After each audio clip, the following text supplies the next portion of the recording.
Hello bachcho, let us read this given question. So the given question says that the electric field E and the current density J have the relation. मतलब यहाँ पे हमें क्या बोला गया है, electric field और current density J के बीच में हमें रिलेशन फाइंड आउट करना है. तो इलेक्ट्रिक फील्ड की अगर बात करें तो सबसे पहले मुझे ये पता है V is equal to I R होता है, राइट. अब इसमें जो ये रेजिस्टेंस होता है R, उसके लिए मुझे एक और फॉर्मूला सिखाया गया है, वो है R is equal to rho into L by A, right.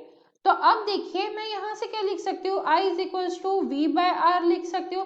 फिर मैं यहाँ पे क्या कर दूंगी, ये जो रेजिस्टेंस का फॉर्मूला मुझे दूसरा पता है वो पुट कर दूंगी. तो V बाय आ जाएगा मेरा रो एल बाय एरिया.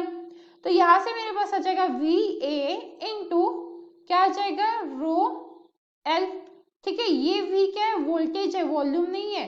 ये ए क्या है, एरिया है. ठीक है, ये रेजिस्टिविटी है हमारी, रेजिस्टिविटी. और ये जो L है वो क्या है, लेंथ है. ठीक है, तो अब मुझे क्या करना है, यहाँ से मेरे पास क्या आया equation, I is equal to V A by rho L. तो यहाँ से अगर मैं इस V को इधर सॉरी एरिया को इधर लेके आ जाऊँ, करंट पर एरिया, तो वो तो करंट डेंसिटी हो जाता है, राइट. तो यहाँ से आ गया मेरे पास V upon L into 1 upon rho. अब ये जो I अपॉन ए है, करंट पर डेंसिटी, वो तो मुझे सॉरी करंट पर एरिया, वो तो करंट डेंसिटी होता है, राइट. करंट डेंसिटी उसका फॉर्मूला क्या होता है, करंट डेंसिटी का J इज इक्वल्स टू होता है I बाय ए. तो यहां से मैं लिख सकती हूँ I बाय ए को J, right, is equals to V by L. क्या हो जाएगा मेरा, V बाय एल हो जाएगा मेरा E, इलेक्ट्रिक फील्ड है ना.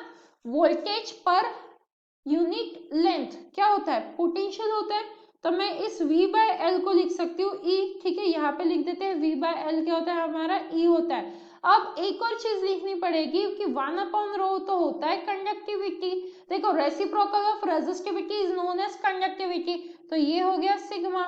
तो अब मुझे रिलेशन क्या बोल सकते हैं, मेरे पास आ गया है कि जो करंट डेंसिटी है J वो डायरेक्टली प्रोपोर्शनल है इलेक्ट्रिक फील्ड से. क्यों, क्योंकि ये सिग्मा भी क्या है, एक्चुअली कांस्टेंट ही है.